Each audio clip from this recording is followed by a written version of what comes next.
kung hahanap ng common candidate ang Marcos at ang Dilawan, ito ay labas kay Bam Aquino at kay Risa Hontiveros. Ang tingin ko, hahanap sila ng iba na hindi masyado Marcos, hindi masyado Dilaw. At ang tingin ko, ang posibleng maging common candidate ng Dilaw at ng Marcos ay si Chis Aquino. Chis Aquino tuloy. Chis Escudero. Bakit? Unang-una, ang tie si Chis Escudero sa mga Marcoses, ang tatay niya, Secretary of Agriculture. At alam natin, malapit na malapit siya kay Liza Araneta Marcos. At kung napapansin nyo, si Liza Araneta Marcos ang law partner ni Jojo Ochoa at mukhang si Liza Araneta Marcos ang gumagawa ng mga political decisions. Pangalawa, ano naman ang ties niya sa mga Dilawan? Siya ay kababayan ni Leni Robredo.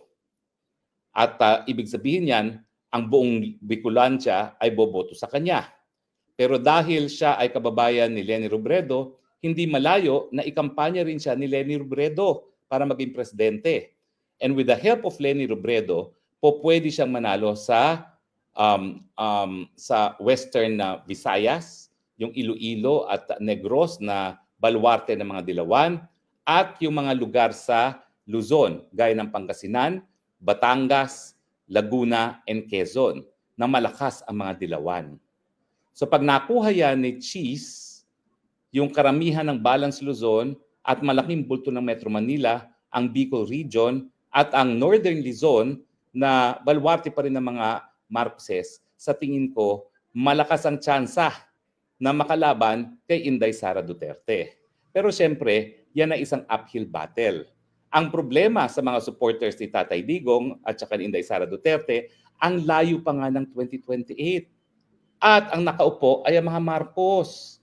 So, meron pa silang dalawa pang budget na ipapasa na pwedeng gamitin laban kay Inday Sara Duterte. At bagamat nakaupo si Inday Sara Duterte, kung ikukumpara mo ngayon ang budget ni Inday Sara Duterte sa budget ni Leni Robredo, ang laki ng liit. So, ibig sabihin, hindi rin magamit ni Inday Sara Duterte ang budget niya as Vice President para mangampanya for 2028. At ang problema nga niya, nakakulong ang tatay niya ngayon, kaya hindi siya talaga makapagkampanya ng todo para sa presidente. So, ang tingin ko, bagamat mababa rin si Chis sa mga survey ngayon, Chis is making the right moves now dahil pinapakita niya sa taong bayan na siya ay independyente. Paano niya napakita yan? Doon sa kanyang posisyon sa impeachment.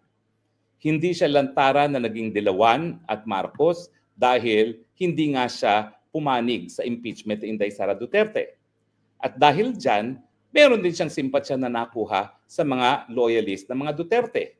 Kasi ginamit niya yung kanyang pagiging independyente para matigil ang pagsulong na impeachment na alam naman natin ay ginagamit bilang sandata laban sa kalaban sa politika ng mga Duterte ng mga Marcoses. At dahil dyan, sa tingin ko, maraming independyente na baka tumingin sa panig ni Chis Escudero pagdating ng eleksyon. At itong mga independyenteng ito na bumoboto naman traditionally para sa mga Dilaw ay pupunta kay Escudero.